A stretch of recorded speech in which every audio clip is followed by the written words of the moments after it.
I'm gonna get started. Okay. It looks like it's 6 p.m. now, so I'm gonna get the workshop started.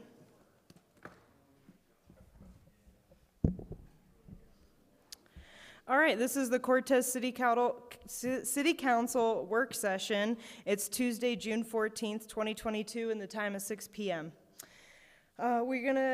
So our first item on our agenda, interviews for 2 candidates for the Parks, Recreation, and Forestry Board. We are actually gonna need to postpone that for now.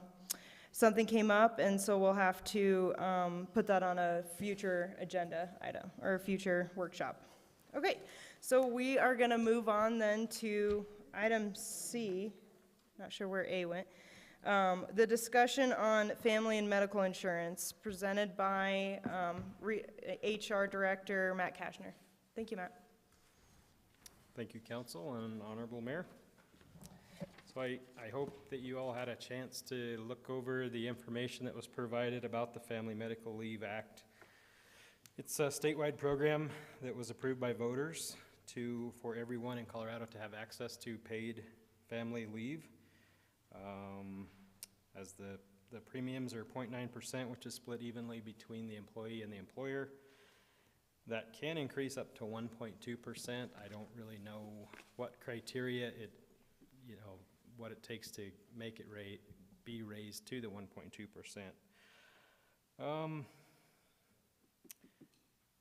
If the city does not opt out, we would automatically be considered as opted in, with city employees and the city paying premiums starting in January 1 of 2023.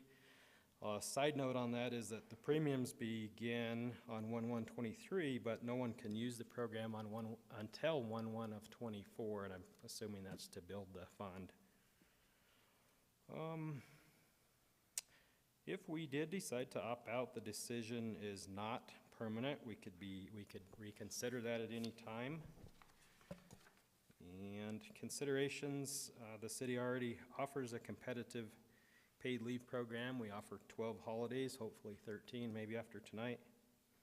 A new employee starts out with 2 weeks of vacation. That goes up to 6 if you've been here a long time like myself. We offer 80 hours of sick leave a year. And we also have a sick leave donation plan where if an employee has a serious health condition, we ask employees to donate sick time to them. It's a great program. We have utilized it over the years, but it's definitely not abused. It's not been used a whole lot, but we do have that available. CML surveyed municipalities regarding their intentions of the family plan, and out of 55 jurisdictions that responded, only 1 said they were going to begin to be covered. 40 were considering opting out, and 14 were undecided as of June 9th.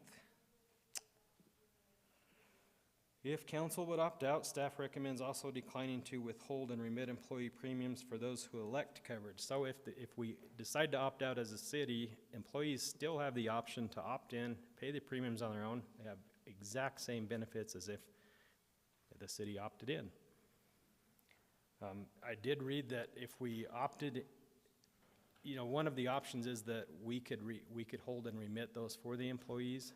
But I read that if we made a mistake on that, the city would be responsible to make it right.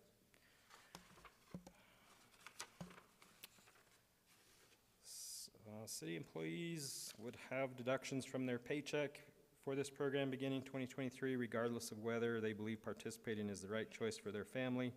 The program would not be optional for employees if the city does choose to opt in and become a covered employer. If city council opts out, employees would retain the option to participate in family. I guess I just went over that. And so the options are opting in would mean employees and the city pay the required premiums and have coverage as prescribed. And opting out would mean the city pays no premiums. Employees may opt in if they choose and would have the same coverage as prescribed. I also wanted to mention that, opting out the first year is going to save us approximately $32,000. So if you have any questions, I'll do my best to answer those. Matt, in terms of the employee sick leave bank, is that something that employees sign up to participate in annually, maybe like once a year at the beginning of the year?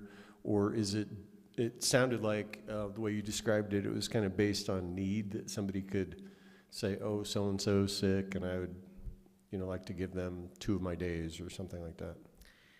If an employee has exhausted all of their sick and vacation time and something bad happens to them, they write a letter to the HR department. We have a committee that comes together. They don't ever have to opt in. Any employee that chooses to can donate up to 24 hours, and you can have multiple asks of that one employee. You know, if they asked for 200 hours and then they exhausted that, they could come back to the committee and ask for more hours. So they don't have to opt in. Everybody's kind of already in that pool. So you stated that if we opt out, the employees can still opt in, correct? Yes. So then if they opt in, what is their responsibility then? Is it the full 0.9% or is it still that 0.5%? Still the 0.45 currently. Okay.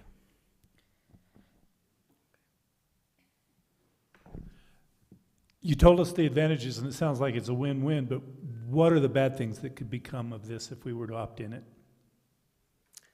Well, I feel like I was kind of steering us towards opting out. I mean, if an employee can have those same benefits and it doesn't cost the city $32,000, why would we opt in?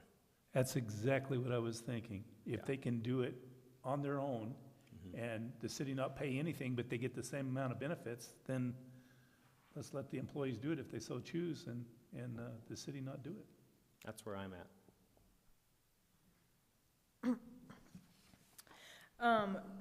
Okay, so if we opt in, every employee pays towards it, whether they use it or not. Okay, and then if an employee decides to opt in, can they do that retroactively? I mean, because how do you? As far as what I've read, I believe an employee can opt in at any time. Okay.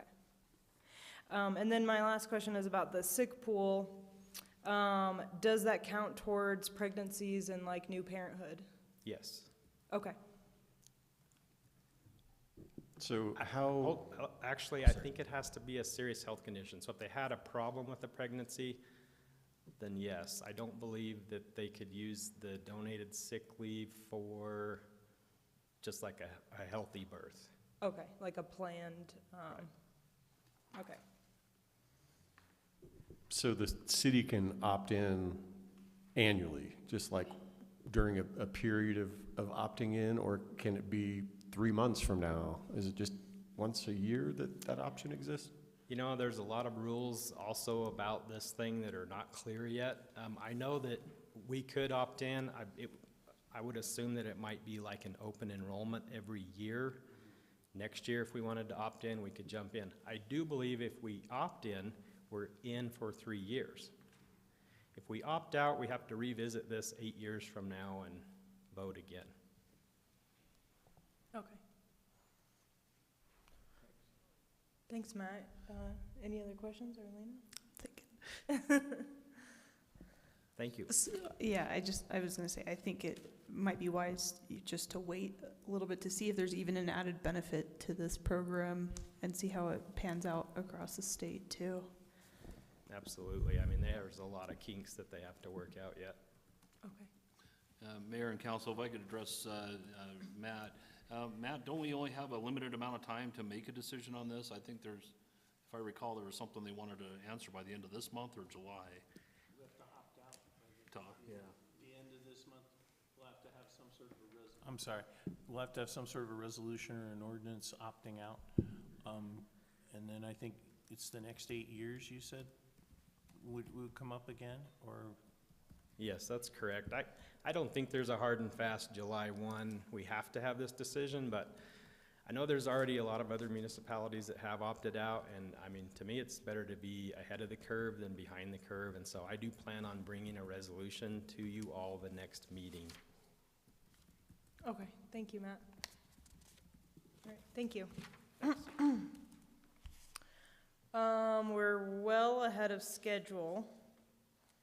At 6:30, we plan to have a board-to-board meeting with the county commissioners, but I don't see them here yet, so. We could jump to general council discussion if anyone has anything to bring up.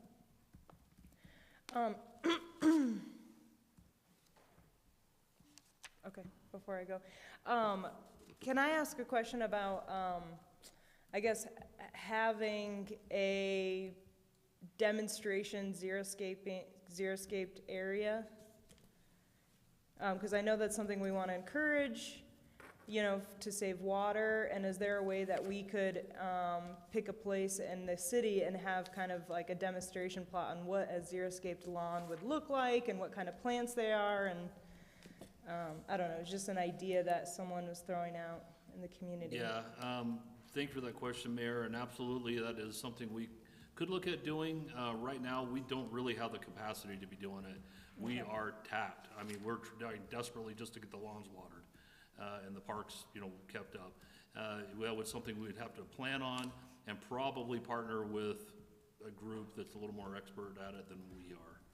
And so, yeah, we can put that as a long-term plan if that's the will of council. But, you know, we'd have to go from there. Yes, David? I have Speak a into the mic. question in regard to xeriscape. And, I'm sorry. As an individual that's also interested in xeriscaping, there seems to be an issue of where to find gravel, different types of rock and things. That seem to be kind of a mystery. So I'm open and wondering how much of a problem that might be. Okay, it's just a dream, you know. No, it doesn't have to happen tomorrow. yeah, we will, we can certainly put it on the list of wants and of the council if that's the desire. But yeah, we will, it's gonna take some time to plan and probably find materials, it sounds like, so. It seems like something we could definitely talk about in the budget process for next year to, because I don't know that we'd be able to plant it this summer anyway. So budget it for next year and have it ready for the spring. The other thing I was going to say with that is that for xeriscape things, the CSU extension is also a great resource for local and native plants that and can give some guidance there. Okay, and that's a good idea to Yeah, we might be able to- partner with people and, yeah. Exactly, partner with them and maybe we provide a space. Well, I think in the interim, just to kind of show in good faith, you know, if we're asking people to, with water restrictions, to water, you know, every other day, and based on their address, would it be possible to maybe just include some information about xeriscaping either like on the website or in a water bill? Yes, we would have to research that and probably partner with somebody like CSU to get that information, because we are certainly not experts at that. And we'd want to provide that, but sure, we can try to find something about that, absolutely. I think that's a great idea. Yeah, because I'm sure that they already have pamphlets, or the state does, that's something that we could just link to and share. We don't have to recreate. Yep, exactly. I was just gonna say, ma'am, and by the door, are you waiting for to make a comment? Okay, we won't be doing comments until our regular meeting, so I don't know if you're welcome to still stand. I'm just letting you know, so you don't have to if you don't want to. It's like after 7:30. Lydia, did you have your hand on the? I was just gonna say, I recently gravelled my yard and it was not difficult to find gravel, but, That's good. yeah. A variety. Not just driveway gravel. Yeah. So that's really the only thing I could think of right now. I guess, what do we do? We could take a short break? Absolutely, Yeah, you could take a- just put us a recess until 6:30 and call us back to order, which time we've asked if council can meet in the training room across the hall with the with the commission. Okay, yeah, so we'll have our workshop in the training room. Or finish, yeah, our board-to-board meeting at 6:30, so we'll take a recess. Thank you. Thanks.